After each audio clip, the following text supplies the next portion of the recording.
हमारे पास question number 7 है, उसमें क्या लिखा है, solve the following for a b c d value.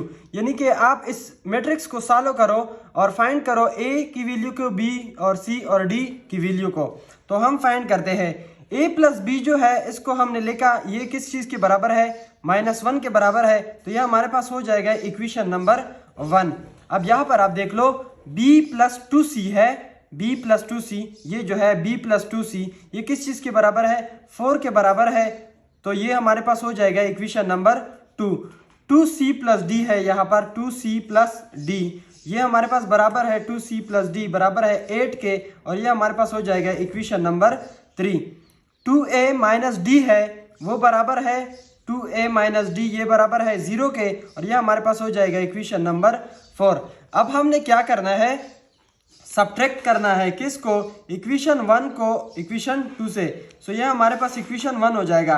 Equation 1 क्या है, ये वाला है a plus b is equal to -1, तो ये हम लिख लेंगे a plus b is equal to -1। और b हमारा पास इक्वेशन है b plus 2c is equal to 4, ये मैंने लिख लिया b plus 2c is equal to 4। अब हमने चूंकि सब्ट्रैक्ट करना है तो ये यहाँ पर क्या था, प्लस b था, तो यहाँ पर हम लिख लेंगे ये -b। अब प्लस 2c था, जब हम सब्ट्रैक्ट करेंगे तो प्लस जो है वो कन्वर्ट हो जाएगा किस में, माइनस में, तो ये हो जाएगा -2c। अब यहाँ पर क्या था, ये +4 था, तो हमने सब्ट्रैक्ट करना है तो ये हो जाएगा -4, तो ये क्या हो जाएगा, -4 हो जाएगा। हमने क्या करना है, ये -b है और ये +b है, तो ये हमारे पास आपस में कैंसिल हो जाएंगे, तो +b और -b जो है ये क्या हो जाएंगे, कट हो जाएंगे।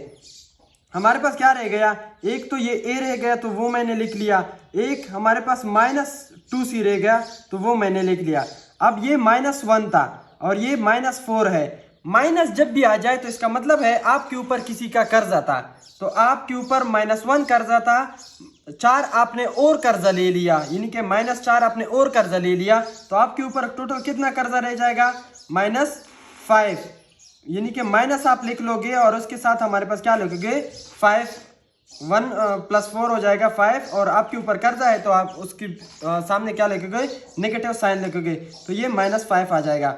अब हमने क्या करना है, एडिंग इक्वेशन 3 एंड 4, हमने इक्वेशन 3 और 4 को ऐड करना है। इक्वेशन 3 हमारे पास ये है, तो इक्वेशन 3 को मैंने लिखा 2c plus d is equal to 8, ये हमारे पास इक्वेशन 3 हो गया।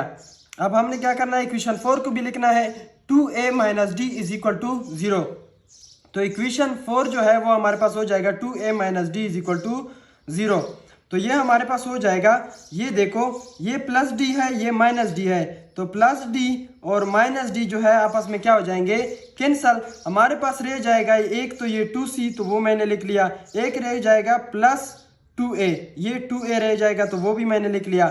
8 + 0 जब हम करेंगे तो इससे आ जाएगा हमारे पास क्या, 8 आ जाएगा, तो ये हमारे पास रह गया 2c + 2a is equal to 8। अब इसको हम यहाँ पर लिख लेते हैं, इससे अगर हम 2 कॉमन करें, 2c + 2a से अगर हम 2 कॉमन करें तो ये हो जाएगा 2 × c + a is equal to 8। अब हमने क्या करना है, c + a को अलहदा रखना है, तो ये 2 हम इस साइड पे डिवाइड करेंगे, सो ये 2 डिवाइडेड बाय 2 यहाँ पर भी करेंगे, डिवाइडेड बाय 2 यहाँ पर भी करेंगे, तो यहाँ पर जब हम डिवाइड करेंगे तो 2 × 1 = 2, 2 × 1 = 2, तो ये हमारे पास क्या हो जाएगा, कैंसल, ये रह जाएगा c + a is equal to, ये है 8 है हमारे पास, सो 2 × 1 = 2, 2 × 4 = 8, सो हमारे पास रह जाएगा यहाँ पर क्या चीज़, 4 रह जाएगा, तो ये हो जाएगा c + a is equal to 4, और इसको हम नाम दे देंगे इक्वेशन नंबर 6 का।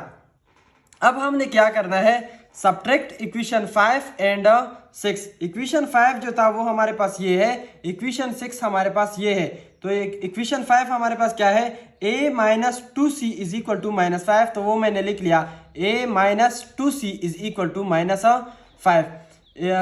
हमने क्या करना है, सब्ट्रैक्ट करना है, तो सब्ट्रैक्ट के लिए साइन क्या लगाते हैं हम, माइनस लगाते हैं, तो वो हमने लगा लिया। इक्वेशन 6 क्या है, c + a is equal to 4, तो ये मैंने लिख लिया c + a is equal to 4। अब चूंकि हमने क्या करना है, सब्ट्रैक्ट करना है, तो ये प्लस साइन जो है ये कन्वर्ट हो जाएगा किस में, नेगेटिव साइन में, ये जो प्लस साइन है ये कन्वर्ट हो जाएगा किस में, नेगेटिव साइन में। अब यहाँ पर हमारे पास प्लस ए है और यहाँ पर माइनस ए है, तो प्लस ए माइनस ए जो है वो क्या हो जाएंगे, कट हो जाएंगे और हमारे पास रह जाएगा क्या चीज़, ये -2c है, ये -c है। -2c मतलब आपके ऊपर -2c कर्जा था, एक -c आपने और कर्जा लिया तो आपके ऊपर कितना कर्जा रहेगा, -3c। सो यहाँ पर हम लिख लेंगे -3c इज इक्वल टू, ये क्या था -5 था, ये क्या है हमारे पास -4 है, तो 5 और 4 से क्या आ जाएगा 9। आपके ऊपर 5 कर्जा था, 4 आपने और ले लिया, तो यहाँ पर हम क्या लगाएंगे, नेगेटिव का साइन लगा लेंगे ताकि हमें पता चले कि यहाँ पर हम माइनस लगाएंगे या एडिशन वाला साइन लगाएंगे। तो यहाँ पर हम क्या लगाएंगे, माइनस लगाएंगे, तो ये हो जाएगा -9। सो हमारे पास क्या हो गया, -3c इज इक्वल टू -9।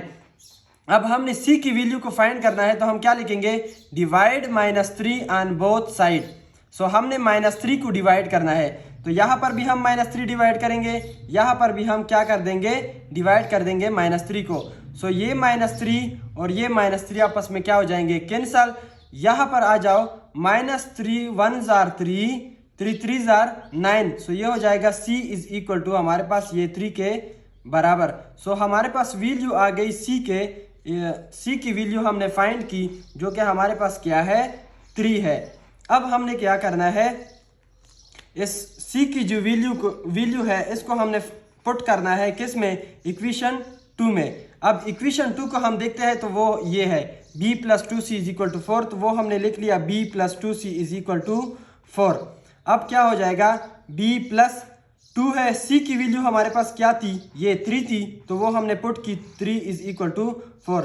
अब ये हमारे पास क्या है, b है, b + 6, 2 × 3 से आ जाएगा 6 इज इक्वल टू 4। हमने फाइंड करना है b की वैल्यू को, तो b को हम अलहदा रखेंगे। ये +6 है, जब हम इसको उस साइड पे लेके जाएंगे तो ये क्या हो जाएगा, -6 हो जाएगा। तो हमारे पास हो जाएगा b इज इक्वल टू 4 तो ऑलरेडी था, ये +6 उस साइड पे चला गया, तो ये हो जाएगा 4 - 6। अब हमारे पास क्या हो जाएगा, ये हमारे पास ये -6 आपके ऊपर कर्जा है, मैंने आपको बार बार बताया -6 आपके ऊपर कर्जा है, 4 रुपए आपके पास जेब में है, तो आपके ऊपर कितना कर्जा रह गया, 2 रुपए कर्जा रह गया, तो उसके आगे आप क्या लिखोगे, -2 लिखोगे। अब इसके बाद हम देखते हैं, ये हमारे पास फाइंड हो गई किसकी वैल्यू, b की वैल्यू। c और b की वैल्यू को हमने क्या किया, फाइंड किया। अब हम फाइंड करते हैं किस चीज़ की वैल्यू को, a की वैल्यू को। तो उसको फाइंड करने के लिए हम क्या लगाएंगे, ये जो b की वैल्यू है इसको हम पुट कर देंगे इक्वेशन नंबर 1 में, और इक्वेशन नंबर 1 हमारे पास ये है, a + b is equal to -1। So ये हमने लिख लिया a + b is equal to -1। अब क्या हो जाएगा, a+ ये हमारे पास है b की वैल्यू हमारे पास क्या है, -2 है, तो वो -2 मैंने यहाँ पर लगा दिया, इज इक्वल टू ये हो जाएगा हमारे पास -1। अब ये हमारे पास क्या है, -1 है। तो यहाँ पर आप देख लो, a प्लस इंटू माइनस से आ जाएगा हमारे पास माइनस, ये 2 हम लिख लेंगे, इज इक्वल टू ये हमारे पास हो जाएगा -1। अब हमने फाइंड करना है a की वैल्यू को, तो ये -2 जो है उसको हम इस साइड पे लेके जाएंगे, तो ये हो जाएगा +2। सो हम a इज इक्वल टू ये -1 ऑलरेडी यहाँ पर था, तो वो मैंने लिख लिया। ये -2 जब उस साइड पे चला जाएगा तो ये क्या हो जाएगा, +2 हो जाएगा। तो ये हमारे पास क्या हो जाएगा, +2। सो ये हमारे पास +2 हो जाएगा। ये -1 +2 से क्या आ जाएगा, a इज इक्वल टू ये -1 और +2 से क्या आ जाएगा, ये +2 है। +2 आपके पास जेब में पैसे है, 1 रुपये आपके ऊपर कर्जा है, तो ये +2 और -1 से आ जाएगा 1, ये +1 आ जाएगा। सो हमारे पास a की भी वैल्यू क्या हो गई, फाइंड हो गई। a की वैल्यू भी हमारे पास क्या हो गई, फाइंड हो गई। और हम पुट कर देंगे इस a की वैल्यू को इक्वेशन नंबर 4 में, put in equation number 4। Equation number 4 किधर है, ये हमारे पास रहा equation number 4। So 2a - d is equal to 0, ये हमारे पास है 2a - d is equal to 0। अब 2a की वैल्यू हमारे पास क्या है, +1 है, तो वो मैंने यहाँ पर पुट कर दी, -d is equal to 0। 2 multiplied by 1 से आ जाएगा क्या चीज़, 2 आएगा, ये हमारे पास हो जाएगा -d इज इक्वल टू 0। अब हमने फाइंड करना है डी को फाइंड करना है, तो डी को हम उस साइड पे लेके जाएंगे तो ये हो जाएगा plus d is equal to, ये 2 यहाँ पर रह जाएगा तो हमारे पास बराबर हो जाएगा d is equal to 2। So हमने सब की वैल्यू को फाइंड किया, a b c d value को फाइंड किया। ये था हमारे पास क्वेश्चन नंबर 7।